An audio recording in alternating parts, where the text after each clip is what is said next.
మరోవైపు జగన్ లాంటి అన్న ఎవరికి ఉండొద్దంటూ షర్మిల ఆవేదన వ్యక్తం చేశారు. ఇలాంటి అన్న ఉంటే వేరే శత్రువు అవసరం లేదన్నారు. అన్న అనే పదానికే జగన్ కళంకం అని మండిపడ్డారు. హార్ట్ అటాక్తో చనిపోయారు అన్న వార్త సునీత పుట్టించిందా? సాక్షి పుట్టించలేదా? మీకు పాత్ర లేదా? అవినాష్ కాదా అక్కడ ఉన్నది లోకల్గా? సునీత వివేకానంద రెడ్డిని చంపింది సునీత భర్తన. మీకు తెలియదా ఎవరు చంపారు? అసలు ఇలాంటి అన్న ఉంటే ఇక శత్రువులు అనవసరం. అన్న అన్న పదానికి కలంకం ఈరోజు జగన్మోహన్ రెడ్డి గారు. ఇంతకంటే మీకేం చెప్పలేం.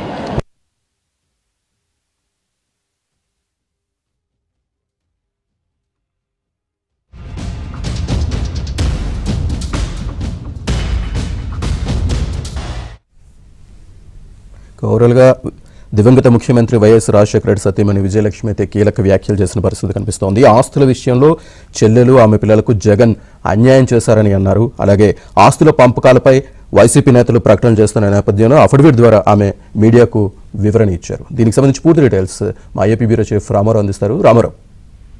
శ్రీనివాస్, వైఎస్ రాజశేఖర రెడ్డి రాసిన ఆస్తులు, అదేవిధంగా జగన్ వైఎస్ షర్మిలకు చేస్తున్న అన్యాయంపై ఈ రోజు వైఎస్ రాజశేఖర రెడ్డి సతీమణి వైఎస్ విజయలక్ష్మి ఒక బహిరంగ లేఖ రాశారు. ఒక అఫిడవిట్ రూపంలో రాసిన ఈ లేఖలో పలు ఆసక్తికరమైన విషయాలను వెల్లడించారు.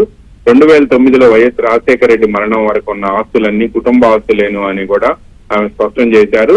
ఆస్తుల పంపకం ఎప్పుడూ జరగలేదని, అన్ని ఆస్తులు ఆయన నలుగురు మనవులకు సమానంగా పంచాలి అని వైఎస్ రాజశేఖర రెడ్డి ఉద్దేశము అనేది కూడా వైఎస్ విజయలక్ష్మి పేర్కొన్నారు.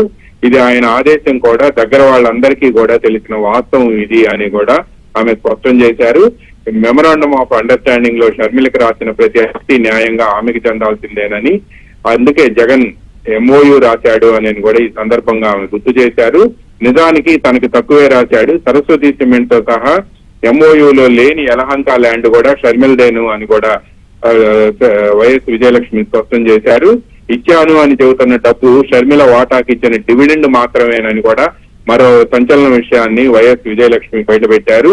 ఆస్తుల విషయంలో జగన్ తన మేనల్లుడికి మేనగోడలకి ఇప్పటి వరకు కూడా అన్యాయం చేశాడు అని కూడా వైఎస్ విజయలక్ష్మి వివరించారు. ఎప్పటికైనా న్యాయం చేస్తాడని తన తల్లిగా తాను ఆశిస్తున్నాను అని కూడా ఆమె వివరించారు.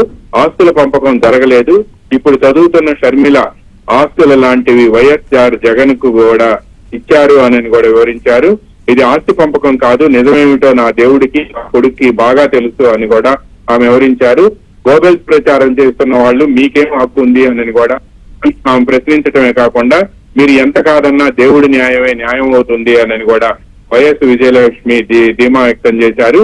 అసత్యాల ప్రచారం మానుకోవాలని వైఎస్ఆర్ భార్యగా చేతులు జోడించి తిరుగుతున్నాను అని కూడా ఆమె విజ్ఞప్తి చేశారు. మళ్లీ మీడియాలో ప్రస్తావించవద్దు అని వేడుకుంటున్నట్టు కూడా ఆమె వివరించారు. దేవుని సాక్షిగా నేను రాసినవన్నీ వాస్తవాలు మాత్రమేనని ఆమె అందులో అఫిడవిట్ లో స్పష్టం చేశారు. అయితే 3 రోజుల క్రితం విశాఖపట్నంలో వైఎస్ షర్మిలారెడ్డి సంచలన ప్రకటన చేశారు. జగన్ లాంటి అన్నలు ఎవరికి ఉండకూడదని, అన్న అనే పదానికి కూడా ఆయన కళంకం తీసుకొచ్చాడు అని కూడా వైఎస్ షర్మిల తీవ్ర వ్యాఖ్యలు చేశారు. ఈ నేపథ్యంలోనే ఆస్తులకు సంబంధించి వైఎస్ఆర్ కాంగ్రెస్ పార్టీ నేతలు చేస్తున్న ప్రచారంపై వైఎస్ విజయలక్ష్మి కొద్దిసేపటి క్రితం రాసిన అఫిడవిట్ రూపంలో రాసిన ఈ లేఖ మాత్రం అటు వైఎస్ఆర్ కాంగ్రెస్ పార్టీతో పాటు వైఎస్ కుటుంబానికి సన్నిహితులుగా ఉన్న వారిలో కూడా తీవ్ర సంచలనంతో పాటు తీవ్ర చర్చనీయాంశంగా మారింది.